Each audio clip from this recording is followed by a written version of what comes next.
Kita berjuang yang pertama yaitu untuk diri kita, untuk diri kita sendiri. Baru setelah diri kita, baru keluarga kita, keluarga, anak, istri, orang tua kita ajak untuk mendekat kepada Allah. Habis orang tua kita baru seluruh umat dan masyarakat. Habis keluarga baru umat dan masyarakat. Dan insya Allah mudah-mudahan seiringnya waktu, kalau kita benar-benar mengamalkan amalan sholawatul wahidiyah, itu berjuang kesadaran kepada Allah, kepada Rasulullah SAW, itu untuk diri kita. Nah, tapi beriringnya kita berjuang untuk diri kita, itu keluarga ngikut insya Allah. Keluarga ngikut, dan insya Allah nanti teman, saudara, karib, ya, bahkan nanti seluruh umat dan masyarakat secara otomatis ngikut, nanya, "Woi Fit, terus sekarang sholat terus apa kuncinya?" Nah, ini baca amalan ini biasa ini. Jadi inilah uniknya amalan sholawatul wahidiyah. Kayak ini semua ini, preman dia. Sekarang bisa ngajak orang. Ini 40 hariannya masih jalan nggak ini? Jalan. Masih jalan. Begitu keluar nanti insya Allah sudah lah. Yang tadinya kegiatan kita muluk-muluk dan lain sebagainya sudah ya. Apalagi yang bandar sabu sudah nggak usah. Yang pakai sabu sudah berhenti. Nggak ada faedahnya semua. Semuanya itu menjauhkan kita dari Allah Subhanahu wa Ta'ala. Buktinya sekarang kita berada di dalam sana. Dan ini juga bukan suatu musibah, ya. Kalau kita pergunakan untuk mendekat kepada Allah, ini bukan musibah, tapi bisa kita sampaikan. Karena memang inilah pedomannya, panduannya. Jangan kita benci si A, benci si B, benci si C, jangan, nggak usah. Pokoknya semua itu jalannya memang Allah. Untuk siapa? Ya untuk diri kita pribadi. Introspeksi diri, renungi kesalahan kita, ya kan? Renungi kesalahan diri masing-masing. Pasti kita berbuat salah, dan yang terutama pasti kita lupa kepada Allah. Makanya Allah kirim kita ke sini, karena kita lupa kepada Allah. Maksud tujuan Allah bagus, karena saking sayangnya sama kita, Allah kirim kita ke sini. Kalau kita di sini udah nggak ingat lagi sama Allah, yang berjaya, nanti Allah lepas tangan. Pokoknya sekarang ini kita ngikut aja, ada pelajaran yang namanya bila. Merasalah gerak-gerik kita digerakkan oleh Allah. Ibaratkan kita itu wayang yang sedang dimainkan oleh dalam itu Allah. Kita wayang apa?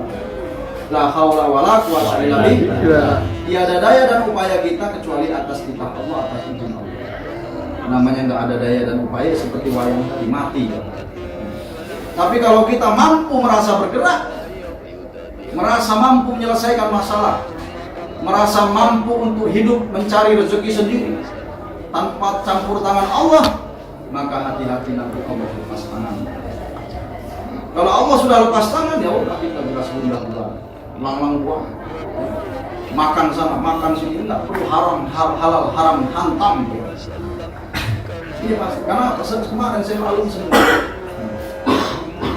Ini bukan saya orang baik tidak, tapi berusaha untuk menghilangkan yang sudah-sudah, kan yang nggak benar-benar itu tadi menjadi yang benar. Karena di dalam diri manusia itu ada segumpal daging, yang apabila segumpal daging ini bersih, maka baiklah seluruh jasad. Dan sebaliknya, apabila segumpal daging ini kotor, maka buruklah seluruh jasad. Ketahuilah segumpal daging itu adalah hati. Jadi amalan sholawatul wahidiyah sasarannya itu menjernihkan hati, sehingga pada saat hati jernih kita mampu menghadap ilahi Rabbi, mi'raj ke hadrah qudsiyahnya Allah, seperti Rasulullah SAW. Kenapa harus 40 hari? Karena pada saat Rasulullah menerima wahyu yang pertama, uzlah di Gua Hira 40 hari. Nah itu 40 hari, bukan hanya 30 hari. Sehari semalam. Bahkan Siti Khadijah istrinya mengantarkan makanan ke Gua Hira karena suaminya sedang uzlah. Riyadoh 40 hari yang seperti kita kalau 40 menjahadah. Kita enak cuma setengah, itu pun kadang apalagi di penjara, mau ngapain lagi? 40 hari. Mencontoh siapa? Rasulullah. Sehingga pada saat setelah selesai 40 hari Rasulullah uzlah di Gua Hira, mendapatlah wahyu yang pertama.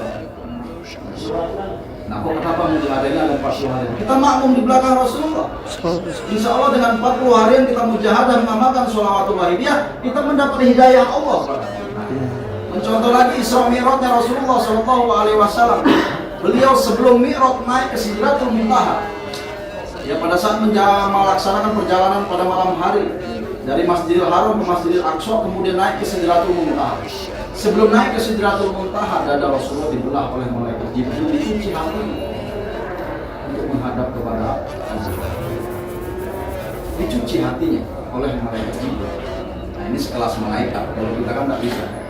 Nah makanya amalan sholawatul wahidiyah itu para hadirin, sasarannya menjernihkan hati. Apabila sudah jernih, insya Allah kita soal hadroh kudsiyah, naik kita ke Sidratul Muntaha secara rohaniah batin. Ya. Allah bisa dilihat, tapi bukan dengan ilmu batin. Ilmu batin itu mata hati kita mampu merasakan kebesaran dan kemahaperkasaan. Sehingga kalau kita mampu merasakan kemahaperkasaan Allah, maka kita akan berbuat maksiat itu takut. Kalau umpamanya Miswan ini segan sama saya, dia mau nyapu jelas nggak berani. Karena apa? Lihat saya. Karena saya mampu dia lihat. Nggak mungkin dia mau nyapu, dia mau maksiat. Sama. Kita berbuat maksiat karena apa? Kita tidak mampu melihat Allah. Kita tidak mampu melihat Rasulullah SAW, sehingga kita berbuat maksiat. Ya. Kalau Miswan jauh dari saya sendiri, bisa. Aisyah radhiyallahu anha meriwayatkan, menceritakan seperti itu. Kalau Rasulullah SAW itu sering terkesak-kesak. Rasulullah yang sudah dijamin oleh Allah, yang tidak akan ada dosa dan selalu perbuatannya diampuni oleh Allah Subhanahu wa Ta'ala, itu masih menangis kepada Allah. Apalagi kita, orang yang selalu maksiat, orang yang selalu lupa kepada Allah, masa enggak nangis? Makanya amalan sholawatul wahidiyah pasti untuk menjadinya kalau bisa menangis. Menangis bukan meratapi nasib, menangis karena takut kepada Allah atas dosa-dosa yang telah kita lakukan. Ingat dosa kepada Allah, ingat dosa kepada Rasulullah, ingat dosa kepada orang tua, ingat dosa anak istri kita. Kasihan anak istri kita nunggu-nunggu. Benar. Menahan malu dari para tetangga, kawan-kawan. Mana laki lu benar? Sedih nggak? Miris Pak. Sedih. Coba kalau kita renung dan ya nggak bisa terungkapkan. Sedih, kasihan kalau memperjuangkan kita di penjara masih ngurusin. Orang itu punya masa lalu, punya kesalahan. Intinya satu, mengakui kesalahan dan bertobat, berjanji tidak akan mengulangi lagi. Dan yang harus kita ingat, satu, manusia itu punya masa depan. Ya, punya masa depan. Jadi harus kita ingat di situ, para hadirin. Jangan mengklaim seseorang itu bersalah. Jangan. Ya kita ini semua itu salah, cuman aibnya aja tidak dibuka oleh Allah. Kita semuanya punya aib, punya kesalahan. Cuman mungkin Allah itu yang dibuka kita masuk di dalam. Yang lain tuh banyak di luar sana, para hadirin. Yang belum dibuka oleh Allah aibnya, sehingga masih bertengger dia di luar sana. Nah ini mudah-mudahan kita dengan demikian ini dibuka aibnya oleh Allah. Ini untuk kita agar kita sadar kepada Allah. Sallallahu alaihi wasallam. Ingat, dalam munajat kepada Allah sungguh-sungguh kunci. Karena miftahul ma'rifah al-hidayah. Kunci untuk mencapai iman yang paling tinggi, iman ma'rifat kepada Allah, adalah hidayah Allah. Dan miftahul hidayah al-mujahadah. Kunci untuk memperoleh hidayah Allah yaitu dengan mujahadah, sungguh-sungguh. Tidak ada orang pintar ngajinya, tidak orang fasih ini, enggak ada, sungguh-sungguh. Kesungguh-sungguhan kita dalam kita mohon kepada Allah Subhanahu wa Ta'ala.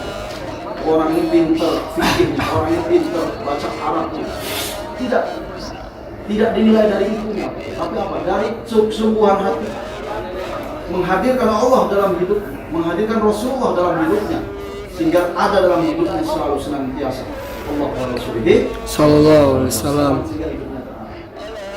Belum tentu orang yang dekat kepada Allah ini pintar ngaji, tidak. Jangan pesimis yang nggak bisa ngaji, tapi sambil belajar.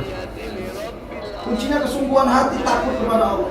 Allah pilih orang yang paling bertakwa itu bukan pintar ngajinya, soleh, tapi orang yang paling takut kepada Allah. Kiai para ustaz tetap yang adalah kisah-kisahnya kita nggak boleh juga bermain. Maksudnya biar kita ini jangan pesimis. Tentang gua nggak bisa ngaji, pesimis nggak mau takwa, jangan. Terus, karena Allah yang mandang, Allah mandang kita, bukan orang lain mandang kita. Kalau kita sudah merasa itu, kadang kita fana. Fana itu maksudnya khusyuk.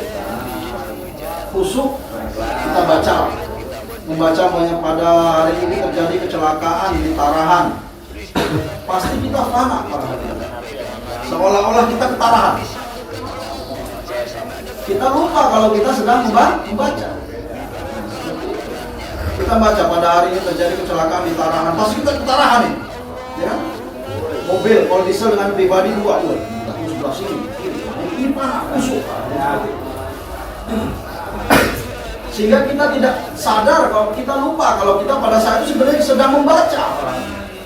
Tapi hati kita fana ke sana, ketarahan. Nah sama kalau bisa kita dalam sholat, dalam mujahadah kita tidak sadar kalau kita sedang bermujahadah, tapi kita fana kepada Allah. Jadi zauqiyahnya rasanya kena. Nah, sehingga kalau sudah rasa kena, insya Allah doa kita diijabah oleh Allah.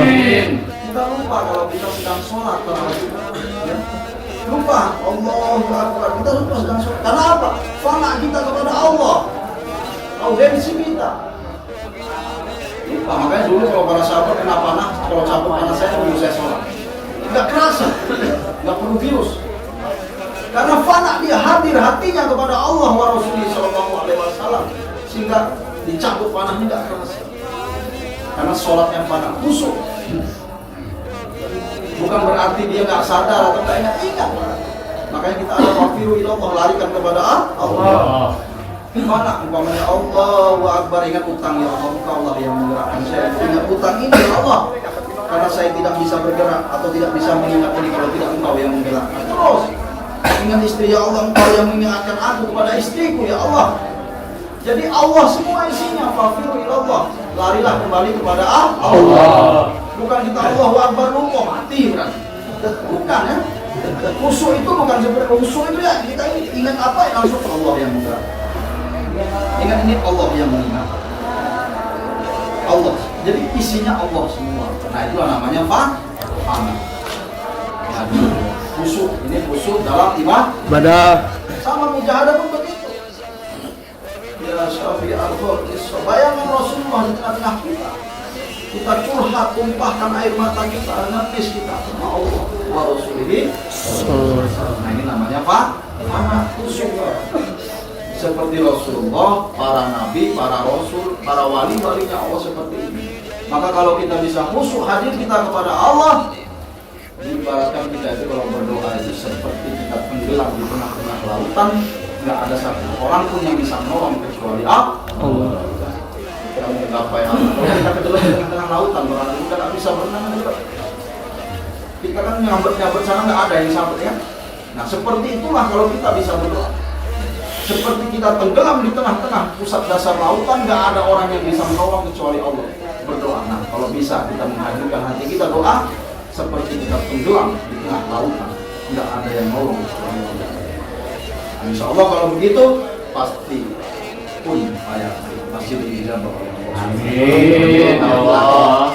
Seperti istighfar itu melatih khusyuk fana. Yang terakhir, mari saya ajak soal pangkuan beliau Rasulullah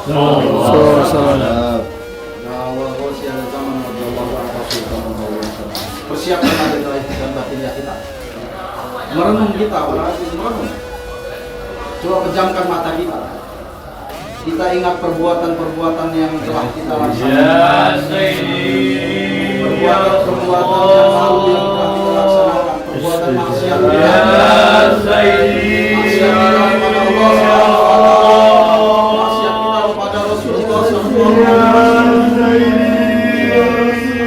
Kita sadari kita orang yang banyak dosanya berarti kita koneksi diri kita banyak maksiat kepada Allah. Kita durhaka kepada kedua orang tua kita.